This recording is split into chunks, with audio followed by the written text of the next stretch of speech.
গল্পের নাম সোনার আংটি। লেখক পবিত্রকুমার বিশ্বাস। গ্রামের এক কোণে ছোট্ট একটা মাটির ঘর। সেখানেই জন্ম রঘু মিস্ত্রির ছেলে হরেনের। রঘু ছিলেন একজন কাঠমিস্ত্রি। দিন আনে দিন খায়, তবু মানুষ ভালো, পরিশ্রমী। হরেন ছোট থেকেই বাবার সঙ্গে কাজে সাহায্য করত। লেখাপড়া হয়নি তেমন, কিন্তু মানুষ হিসেবে ছিল সৎ ও পরিশ্রমী। একদিন পাশের গ্রামের মেঘলা নামের এক সুন্দরী মেয়ের সঙ্গে হরেনের দেখা হয় এক বিয়েতে। কথাবার্তা, হাসি, চোখে চোখ সব মিলিয়ে একটা সম্পর্ক তৈরি হয়। মেঘলা ছিল একটু উচ্চবিত্ত পরিবারের মেয়ে, হরেনের মতো গরিব ঘরের ছেলে নয়। তবু ভালোবাসায় বাধা মানে না। তারা বিয়ের সিদ্ধান্ত নেয়। বিয়ের সময় হরেন তার মায়ের দেওয়া শেষ সম্বল, একমাত্র সোনার আংটি, যা তার দাদার স্মৃতি, তা দিয়ে মেঘলাকে বিয়ে করে। সে ছিল হরেনের ভালোবাসার প্রতীক। প্রথম প্রথম সব ভালোই চলছিল।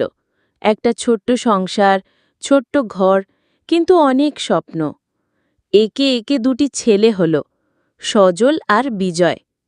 হরেন দিন-রাত খেটে পরিবার চালায়, কিন্তু মেঘলা দিন দিন অশান্ত হয়ে উঠতে থাকে। তার মনে ছিল হরেনের দারিদ্র্যের প্রতি এক অপ্রকাশ্য ঘৃণা। একদিন একটা বড় ঝগড়ার সময় মেঘলা সেই সোনার আংটির কথা তোলে। এই আংটি দিয়ে তুমি আমাকে কিনেছিলে হরেন, এটুকুই তোমার সামর্থ্য, এটাই তোমার ভালোবাসা? হরেন স্তব্ধ।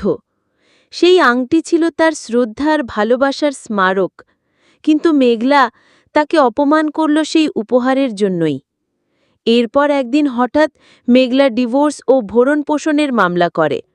অভিযোগ হরেন তাকে ঠকিয়েছে, সোনার আংটি দিয়ে বিয়ে করেছিল, বাকি জীবন শুধু দারিদ্র্য। মামলা চলতে থাকে ২০ বছর। এর মাঝে ছেলেরা বড় হয়ে যায়। সজল থাকে বাবার সঙ্গে, বিজয় মায়ের সঙ্গে। আদালতের বারান্দায় বারান্দায় ঘুরতে ঘুরতে হরেনের চুল পেকে যায়, চোখের তলা কালি পড়ে। মেঘলার জীবনে পরে আরেকজন আসে, সে আবার বিয়ে করে। আর হরেন, সে ছেলেদের মানুষ করে।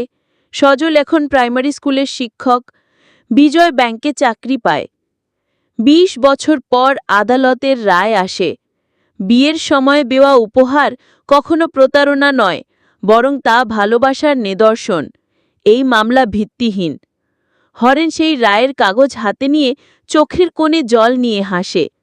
সে এখন একা, কিন্তু গর্বিত, কারণ তার ছেলেরা মানুষ হয়েছে। সেই সোনার আংটি এখন হরেন তার নাতিকে দেখায়। দেখিস, এটা শুধু সোনা না, এটা একটা সময়, একটা যন্ত্রণার প্রতীক, আর ভালোবাসারও। শেষ গল্প আমাদের শেখায়, সামান্য জিনিস দিয়েও ভালোবাসা গড়া যায়, কিন্তু তার সম্মান না করলে সম্পর্ক ভেঙে যায়। সময় সব বিচার করে।